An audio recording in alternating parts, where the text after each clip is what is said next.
এবার পারফর্ম করতে হবে হাসি সিজন 7 এর স্টার পারফর্মার নবরত্ন তেলের মডেল।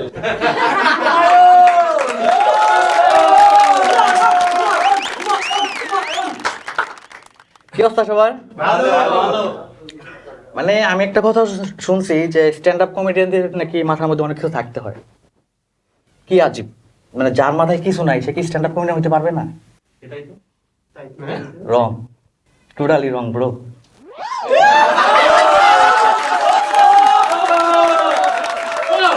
আপনারা এই টাক দেখে হয়তো বা অনেকের সাথে আমাকে একজনের সাথে রিলেট করতে পারতেছেন। আমি সেই বাংলাদেশি ভার্সন।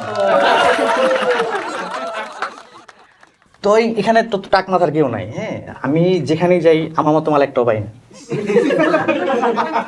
যদি দুই একটা পাওয়া যায় জিজ্ঞেস করি যে ভাই এই আপনার এই চুল পড়ে যাওয়ার পিছনে সবচেয়ে কিছু অবদান কার, সবাই দোষ দেয় ভাই সাবান শ্যাম্পুর। ভাই সাবান শ্যাম্পু দোষ দিয়ে কোনো লাভ নাই, যে যাবার সেই মেয়ে যাবে, আর যে থাকার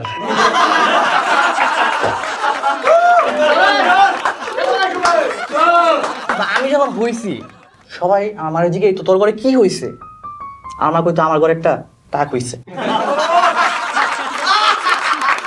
আর আমি যখন দারুণ কিছু করি সবাই আমাকে কি বলে, হট দা টাক।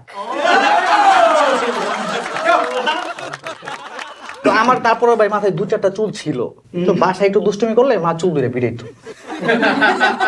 ছোট ভাই দুষ্টুমি করছে, আমার চুল ধরে পিড়াইতো। তুই আর মানা করলি নাকি? আমার আপন বড় বোন ও আরেক পোলা লয়ে ফোনে কথা কয়, তো ভাবতেছেন আমার চুল ধরে পিড়াইছে না, আমার চুল ধরতো আমার বড় বোন দিয়ে পিড়াইছে। তো আমি যখন সেলুনে যাই চুল কাটতে, নাবিদ বলে ভাই কোনটা কাটবো, ডান দিকেরটা না বাম দিকেরটা? তোর চুল কাটা লাগবো না, তুই কালার করে দে। তো একবার গেছি চুল কাটতে, যাওয়ার পরে বলতেছে যে ভাই 10 মিনিট বসেন আমি আসতেছি। 10 মিনিট পর আবার আসছে, আসার পরে মনে করেন যে তলে টলে পেঁচাই দিয়া আবার গেছে।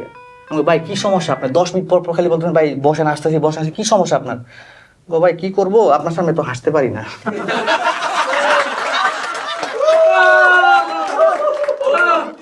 আশা লাগবো না ভাই, তুই বল যে চুল কাটা কত আর শেভ করা কত? ভাই চুল কাটা 200, শেভ করা 100। আমি মাথাটা শেভ করে দেব।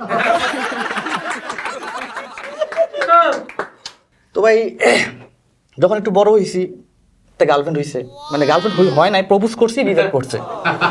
তো রিজেক্ট করার পরে আমি মেয়ের জিজ্ঞেস করলাম যে রিজেক্ট করার কারণ কি? কয় চকচক করলেই শোনা হয় না, আর টাক থাকলেই।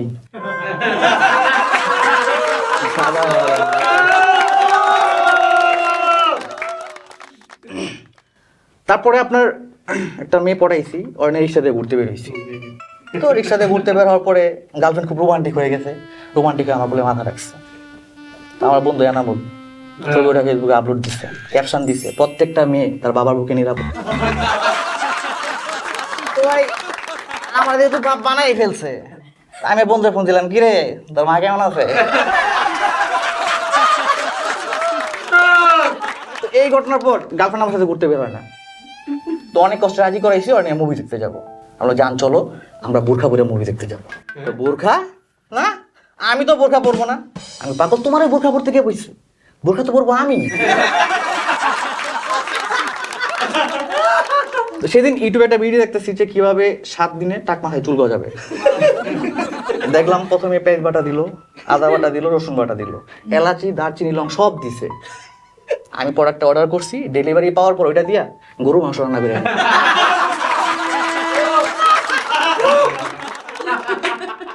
এই টাক নিয়ে যে যাই বলে, মনে করেন যে আমার মানে খুব কষ্ট লাগে, মানে কিছুটা কষ্ট লাগে। তো কেন কষ্ট লাগে? বউ চেতায়, বন্ধু বান্ধব চেতায়, এলাকার মুরব্বীরা টিটকি মারে। তো অবশ্যই সিদ্ধান্ত নিলাম যে হেয়ার ট্রান্সপ্লান্ট করাবো। তো বউরে যাই করলাম যে বউ হেয়ার ট্রান্সপ্লান্ট করতে ডাক্তার বলছে 2 লাখ টাকা লাগবে। বউ কয় 2 লাখ টাকা আমারে দাও, আমি টাকলা বেটা লই সংসার করবো।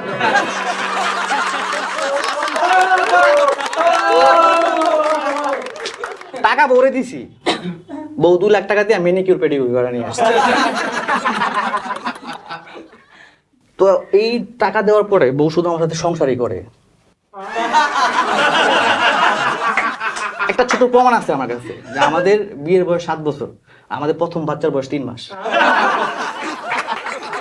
বাচ্চা এমনি এমনি হয়েছে, এটার জন্য আরো 2 লাখ টাকা দেওয়া লাগছে। তবে আমার বাচ্চা তো আমার মতো হওয়া উচিত, কি বলেন? না না, আমার বাচ্চা আমার মতো হওয়া উচিত না? ওর দেখি মাথা ভর্তি চুল, আমার বন্ধু এনামুলের মতো চুল। হ্যাঁ, না আমার বন্ধু এনামুলের মতো চুল ওর মাথায়। তো ওরে আমার 2 চোখে দেখতে ইচ্ছা করে না। তো আমি আমার দয় নেই, ওর 2 চোখে দেখতে ইচ্ছা করে না। এখন মনে করেন যে চলন বলন সব কথাবার্তা তো এনার মতো হয়েছে, ওরে দেখলে আমার সেই লেভেলে জিদ উঠে। ও একটু দুষ্টমি করলে ওরে চুল ধরে পিটে। তো এই টাক নিয়ে যে যাই বলুক ভাই, আমার কষ্ট লাগে না। শুধু আল্লাহর কাছে বলে, হে আল্লাহ, এত বড় একটা টাক দিলা, এই টাকার দিলা না। অপমানের একটা লিমিট আছে। সেদিন আমার রুমমেট, ছোট ভাই, আমাদের ফ্ল্যাটের সবচেয়ে ছোট ভাই, মানে আমার ভাড়াটি আর কি, তো আমাকে বলতেছে, ভাই একটা দাগ দিয়ে রাখেন যাতে বুঝতে সুবিধা হয় কোনটা কপাল আর কোনটা মাথা।